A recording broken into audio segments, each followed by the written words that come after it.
ভাবো তো একবার, পরীক্ষায় ইন্ডিয়ান পলিটি বা কনস্টিটিউশনাল ডেভেলপমেন্ট থেকে একটা প্রশ্ন এলো, রেগুলেটিং অ্যাক্ট 1773 কেন গুরুত্বপূর্ণ?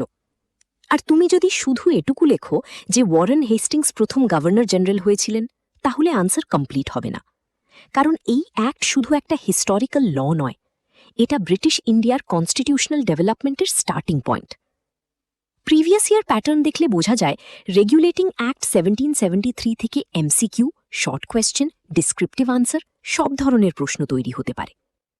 Governor general, supreme court, court of directors, centralisation, parliamentary control, এই শব্দগুলো এক্সামে খুবই ইম্পর্টেন্ট। তাই আজকের ভিডিওতে আমরা regulating act 1773 K polity point of view থেকে বুঝব। মানে শুধু ঘটনা নয়, এর কনস্টিটিউশনাল ইম্পর্টেন্স কি, অ্যাডমিনিস্ট্রেশনে কি চেঞ্জ আনলো, আর ব্রিটিশ কন্ট্রোলের ফাউন্ডেশন কিভাবে তৈরি হলো সেটাই ফোকাস থাকবে। চলো শুরু করি।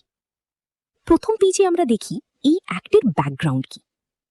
ইস্ট ইন্ডিয়া কোম্পানি শুরুতে ছিল একটি কমার্শিয়াল কোম্পানি। 1600 সালে কুইন এলিজাবেথের কাছ থেকে তারা ইস্টার্ন ট্রেডের চার্টার পায়।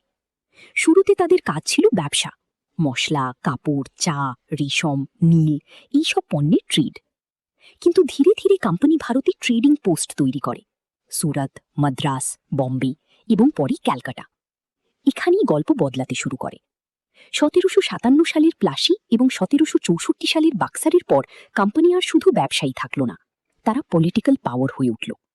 1765 সালের আলাহাবাদ ট্রিটির মাধ্যমে কোম্পানি বেঙ্গল, বিহার এবং ওড়িশার দিওয়ানি বা রেভিনিউ কালেকশনের অধিকার পায়।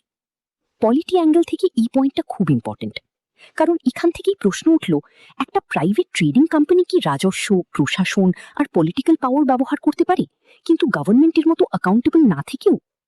এই কন্ট্রাডিকশন থেকেই পরে রেগুলেটিং অ্যাক্টের প্রয়োজন তৈরি হয়। এই ব্যাকগ্রাউন্ড মাথায় রেখে এবার আমরা পরের পাতায় যাই।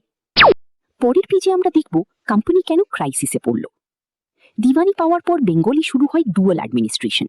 মানে রেভিনিউ কালেকশনের পাওয়ার ছিল কোম্পানির হাতে, কিন্তু অ্যাডমিনিস্ট্রেশনের রেসপন্সিবিলিটি ছিল নবাবের হাতে। সহজভাবে বললে, টাকা তুলবে কোম্পানি, কিন্তু মানুষের ওয়েলফেয়ারের দায়িত্ব নেবে অন্য কেউ। এটাই ছিল সিস্টেমের সবচেয়ে বড় প্রবলেম। এই স্ট্রাকচারে অ্যাকাউন্টেবিলিটি ছিল না। কোম্পানির রেভিনিউ তুলছিল, কিন্তু পাবলিক অ্যাডমিনিস্ট্রেশনের দায়িত্ব নিচ্ছিল না, ফলে এক্সপ্লয়টেশন বাড়তে থাকে। 1770 সালের বেঙ্গল ফ্যামিন বাংলার ইকোনমিকে ভয়ঙ্করভাবে দুর্বল করে দেয়।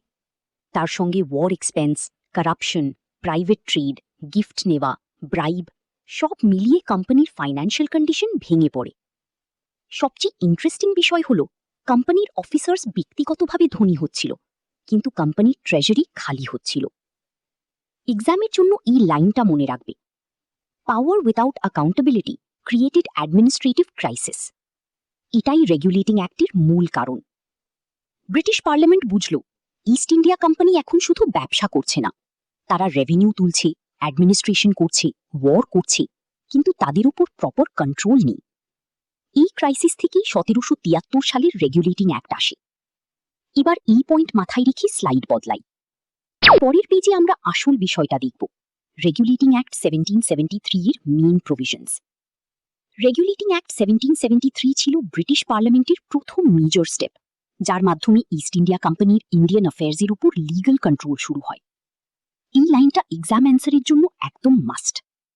প্রথম প্রভিশন, সেন্ট্রালাইজেশন। এর আগে বেঙ্গল, বম্বে এবং মাদ্রাস প্রেসিডেন্সি অনেকটা আলাদাভাবে কাজ করত। এই অ্যাক্টের মাধ্যমে বম্বে এবং মাদ্রাসকে গুরুত্বপূর্ণ পলিটিক্যাল ম্যাটার্সে বেঙ্গল প্রেসিডেন্সির অধীনস্থ করা হয়। মানে বেঙ্গল হল সেন্ট্রাল অথরিটি। এটাই ইন্ডিয়ান অ্যাডমিনিস্ট্রেশনের সেন্ট্রালাইজেশনের শুরু। দ্বিতীয় provision, governor general of Bengal. বেঙ্গলের গভর্নরের পদকে উন্নীত করে গভর্নর জেনারেল অফ বেঙ্গল করা হয়। প্রথম গভর্নর জেনারেল ছিলেন Warren Hastings. MCQ alert, who was the first governor general of Bengal? Answer, Warren Hastings. তৃতীয় প্রভিশন, এক্সিকিউটিভ কাউন্সিল। গভর্নর জেনারেলকে অ্যাসিস্ট করার জন্য 4 সদস্যের এক্সিকিউটিভ কাউন্সিল তৈরি হয়। ডিসিশন হতো মেজরিটির ভিত্তিতে। এখানে এক্সাম টুইস্ট হতে পারে, গভর্নর জেনারেল কি একাই সব ডিসিশন নিতেন? অ্যান্সার, না, কাউন্সিলের মেজরিটি গুরুত্বপূর্ণ ছিল। চতুর্থ প্রভিশন, সুপ্রিম কোর্ট। 1774 সালে ক্যালকাটার ফোর্ট উইলিয়ামে সুপ্রিম কোর্ট প্রতিষ্ঠিত হয়। প্রথম চিফ জাস্টিস ছিলেন স্যার এলাইজা এমপে। আরেকটা MCQ alert. Supreme court at Calcutta was established under which act? Answer, regulating act 1773। পঞ্চম provision, court of ডিরেক্টর্সের accountability.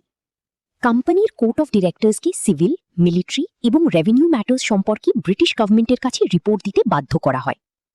Polity point of view থেকে এটাই সবচেয়ে ইম্পর্টেন্ট, কারণ এখান থেকে কোম্পানি রুলের ওপর পার্লামেন্টারি সুপারভিশন শুরু হয়। ষষ্ঠ প্রভিশন, করাপশন কন্ট্রোল। কোম্পানি অফিসিয়ালসদের প্রাইভেট ট্রেড, ব্রাইব এবং গিফট নেওয়া নিষিদ্ধ করা হয়। এই পেজের keywords: centralisation, governor general, executive council, supreme court, court of directors, parliamentary control. আর নিখিলিফাইতে একটা কথা সবসময় মনে রাখবি, পলিটি মুখস্থ করার সাবজেক্ট নয়, স্ট্রাকচার বোঝার সাবজেক্ট। এবার আমরা পরের পেজে যাচ্ছি। পরের পাতায় দেখব এই অ্যাক্টের ইমিডিয়েট ইফেক্টস কি ছিল। রেগুলেটিং অ্যাক্টের প্রথম ইফেক্ট ছিল বেঙ্গল অ্যাডমিনিস্ট্রেশনে কোম্পানির রেসপন্সিবিলিটি বাড়ল। আগে কোম্পানি শুধু রেভিনিউ তুলছিল, কিন্তু এখন তাকে অ্যাডমিনিস্ট্রেটিভ রেসপন্সিবিলিটির দিকেও যেতে হলো। দ্বিতীয় ইফেক্ট, কোম্পানি আর পুরোপুরি ইন্ডিপেন্ডেন্ট থাকল না। ব্রিটিশ গভর্নমেন্ট এবং পার্লামেন্ট কোম্পানির উপর নজরদারি শুরু করল। তৃতীয় ইফেক্ট, কোর্ট অফ ডিরেক্টর্সের উপর কন্ট্রোল এলো। তারা আর শুধু কোম্পানি শেয়ার হোল্ডার্সের কাছে রেসপন্সিবল থাকল না, ব্রিটিশ পলিটিক্যাল অথরিটির কাছেও অ্যাকাউন্টেবল হয়ে গেল। চতুর্থ ইফেক্ট, সুপ্রিম কোর্ট এস্টাবলিশমেন্টের মাধ্যমে জুডিশিয়াল স্ট্রাকচার তৈরি হলো। তবে এখানে একটা লিমিটেশন ছিল, সুপ্রিম কোর্টের জুরিসডিকশন সবসময় ক্লিয়ার ছিল না, তাই পরে অ্যাডমিনিস্ট্রেশন এবং জুডিশিয়ারির মধ্যে কনফ্লিক্ট তৈরি হয়। এক্সামে যদি ভালো অ্যান্সার লিখতে চাও, শুধু প্রভিশনস লিখে থেমো না, একটা লাইন অবশ্যই লিখবে।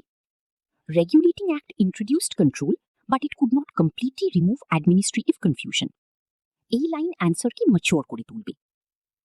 এই পেজের টেকঅ্যাওয়ে হলো, রেগুলেটিং অ্যাক্ট কোম্পানি রুলকে রেগুলেট করতে চেয়েছিল, কিন্তু সব সমস্যা সলভ করতে পারেনি। এবার আমরা ফাইনাল পেজে যাব। শেষ পাতায় আমরা দেখব রেগুলেটিং অ্যাক্ট 1773 এর লেগেসি বা কনস্টিটিউশনাল ইম্পর্টেন্স। পলিটি পার্সপেক্টিভ থেকে রেগুলেটিং অ্যাক্ট 1773 এর গুরুত্ব তিনটে বড় পয়েন্টে বোঝা যায়।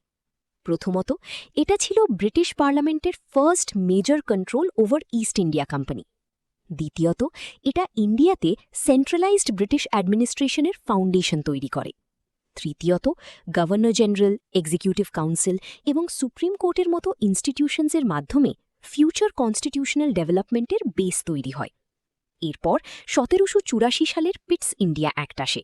তারপর ধীরে ধীরে ব্রিটিশ ক্রাউনের কন্ট্রোল বাড়ে, আর শেষে 1858 সালে ক্রাউন রুল শুরু হয়। তাই রেগুলেটিং অ্যাক্ট 1773-কে আইসোলেটেড টপিক হিসেবে দেখবে না। এটা হলো ইন্ডিয়ান পলিটির কনস্টিটিউশনাল ডেভেলপমেন্ট চ্যাপ্টারের first major milestone. Final exam formula মনে রাখো: causes, company crisis and lack of accountability; provisions, centralization, governor general, supreme court, court of directors; effects, company control reduced, parliament control increased; legacy, foundation of centralized British administration. এই চারটে block লিখতে পারলে regulating act 1773 নিয়ে তোমার answer strong হবে। এখন একটা warning, এই টপিক ভিডিও দেখে বুঝে গেলে ভালো, কিন্তু কুইজ সলভ না করলে এক্সাম কনফিডেন্স তৈরি হবে না। কারণ এক্সাম হলে কোয়েশ্চেন চিনতে পারাটাই আসল স্কিল।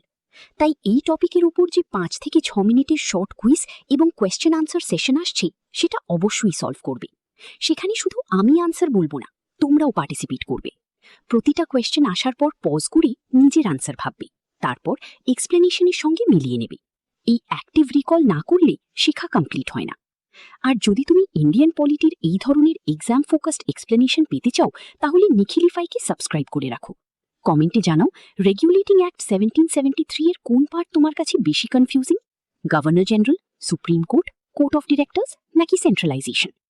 আজকের টেকঅ্যাওয়ে একটাই, রেগুলেটিং অ্যাক্ট 1773 হলো সেই ল যেখান থেকে ব্রিটিশ পার্লামেন্ট ইস্ট ইন্ডিয়া কোম্পানির উপর কন্ট্রোল শুরু করে, আর ইন্ডিয়ান কনস্টিটিউশনাল ডেভেলপমেন্টের প্রথম বড় ফাউন্ডেশন তৈরি হয়।